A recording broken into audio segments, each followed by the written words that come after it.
Gentlelady from Florida is recognized for 5 minutes. Thank you, Mr. Chairman. Thank you to our witnesses for appearing here today. I know it doesn't feel exactly warm and fuzzy, but believe me, I think what you guys are doing is very important. We're here to discuss the weaponization of government, and I want to follow up on my colleague, Representative Massey's comments on the CDC. Up on the screen, you can see an email from October of 2020. This is from then NIH Director Francis Collins to Dr. Anthony Fauci. It goes on in to say this proposal, talking about the Great Barrington Declaration, is from 3 fringe epidemiologists who met with the secretary, and it seems to be getting a lot of attention, even a signature, a co-signature from a Nobel Prize winner. Key line in here that I would like to point out.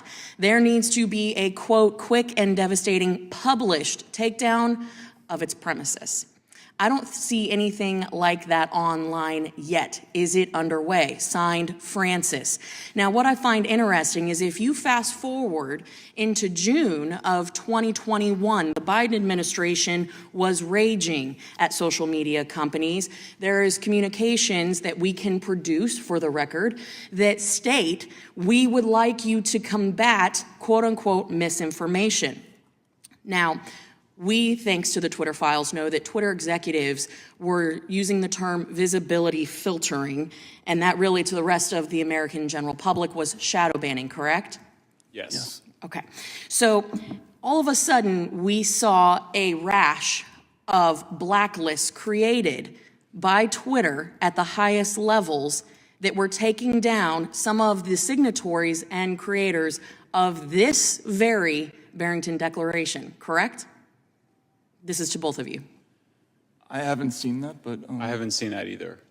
So would you agree that there was a blacklist created in 2021? Sorry, yes, Jay Bhattacharya, the Yes. Stanford professor who I don't think anybody considers a fringe epidemiologist, was indeed, I'm sorry, I didn't piece it together. He was indeed visibility filtered. Correct. And so this blacklist that was created that really was used to deplatform, reduce visibility, Yes. create lists internally where people couldn't even see their profiles. That was used against doctors and scientists who produced information that was contrary to what the CDC was putting out, despite the fact that we now know that what they were publishing had scientific basis and, in fact, was valid. Absolutely, and not only that, but these are secret blacklists. So Professor Bhattacharya had no idea he was on it. I mean, this is East Germany Stasi kind of behavior. That's what this is. And the Great Barrington Declaration, by the way, I was skeptical of it at the time, but it actually now looks pretty good in terms of how response to COVID. But even if it was totally wrong, it still deserved, I mean, this is the whole point of the First Amendment, is that Absolutely. I think we all have the experience of you're not right until you're wrong a lot. You know, you actually have to have that debate and that conversation. So by repressing that, we actually stifled, I think, a much broader conversation we could have had about how to effectively respond to COVID because they were secretly blacklisting people like Jay Bhattacharya.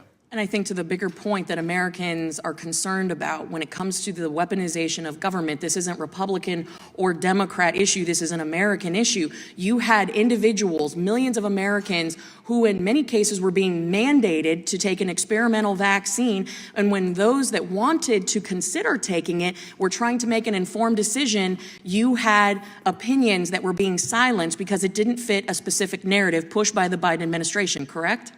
Absolutely correct. And that's why we use the language of disfavored ideas and disfavored people, because it doesn't fall neatly among left and right lines. If there's anything going on here, it tends to be more of a disproportionate blacklisting of more populist voices, or just ideas that we would consider slightly outside of the Overton window, the mainstream opinion at the time. But the Overton window moves. And so the idea that you're just going to narrow the entire, what's acceptable on social media to what is mainstream at the time would basically freeze us and not allow the society to progress and for knowledge to grow and for the democracy to function. With the 14 seconds that I have left, Mr. Taibbi, if you'd like to weigh in on any of this that we have talked about and why this is a direct threat to Americans today, I would appreciate it. just quickly, again, we yesterday discovered this email talking about the suppression of people telling their own stories of true vaccine side effects.